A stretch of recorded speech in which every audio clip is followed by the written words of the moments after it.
5 seconds.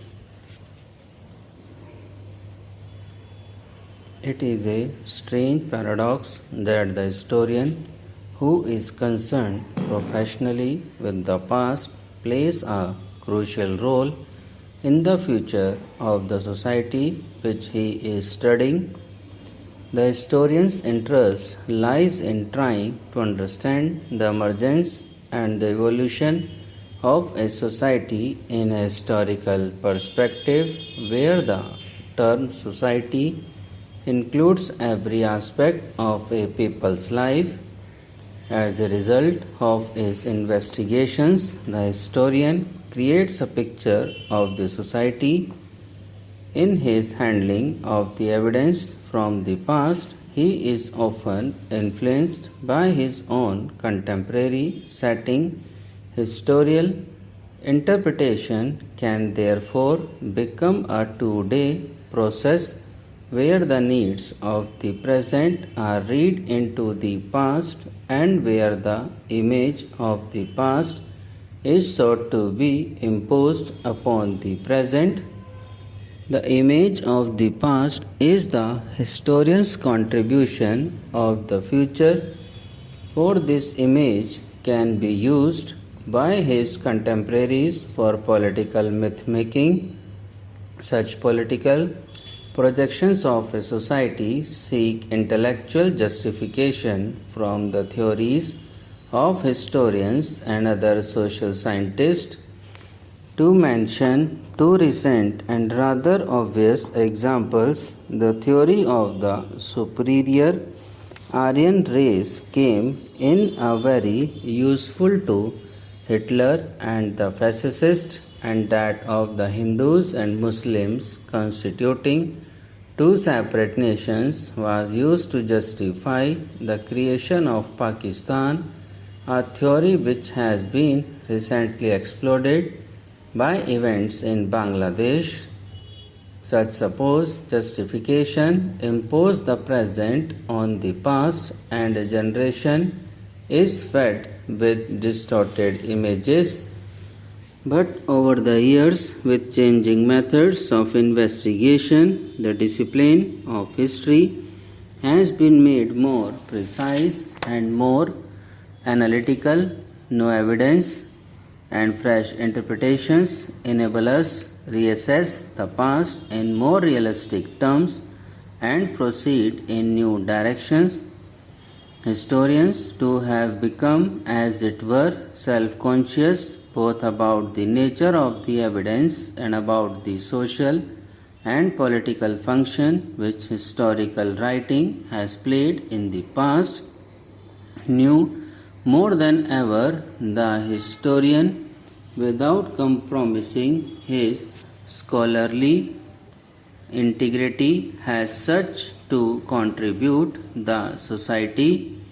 The modern writing of Indian history developed during the last 2 centuries.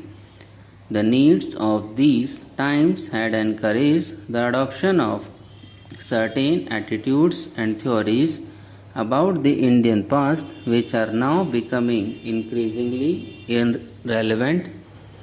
The time has come for us to free ourselves from the necessary division of the history writing of the colonial period.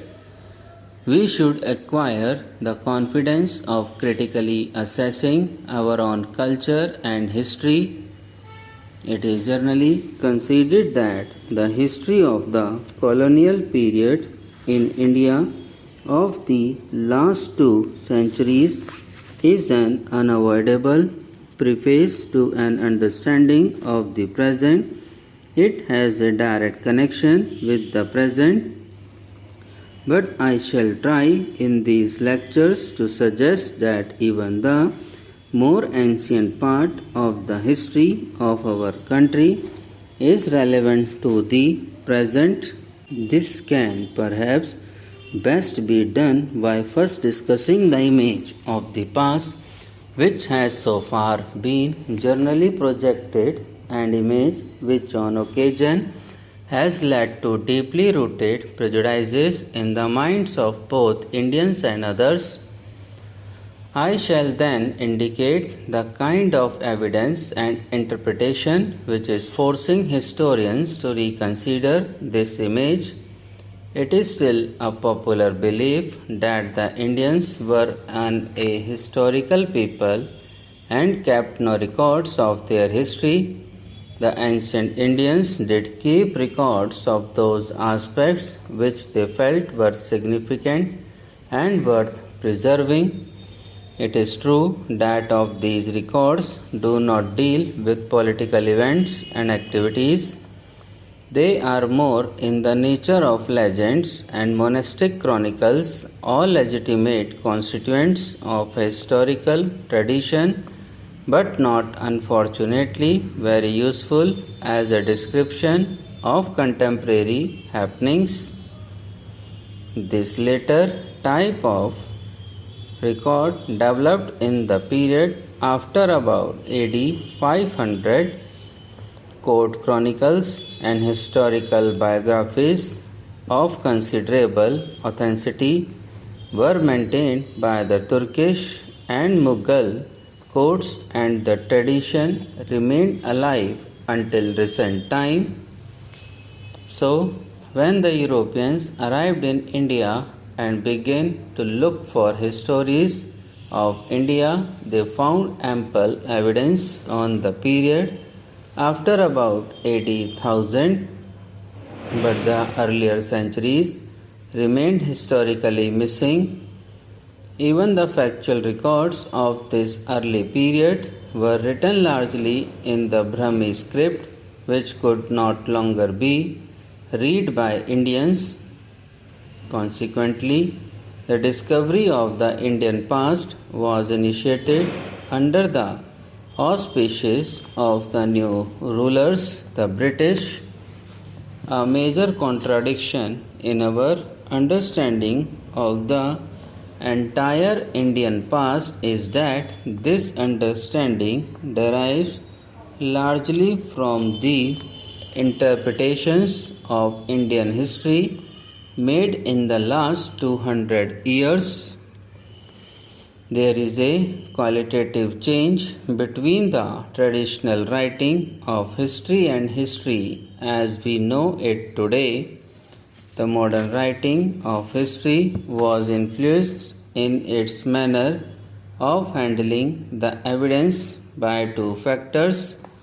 One was the intellectual influence of the scientific revolution, which resulted in an emphasis on a systematic uncovering of the past and on checking the authenticity of historical facts. The other was the impact on the motivation of history by the new ideology of nationalism, with its stress on the notion of a common language, culture, and history of a group. Indeed, historical studies the world. Subscribe now and press the bell icon. Never miss an update.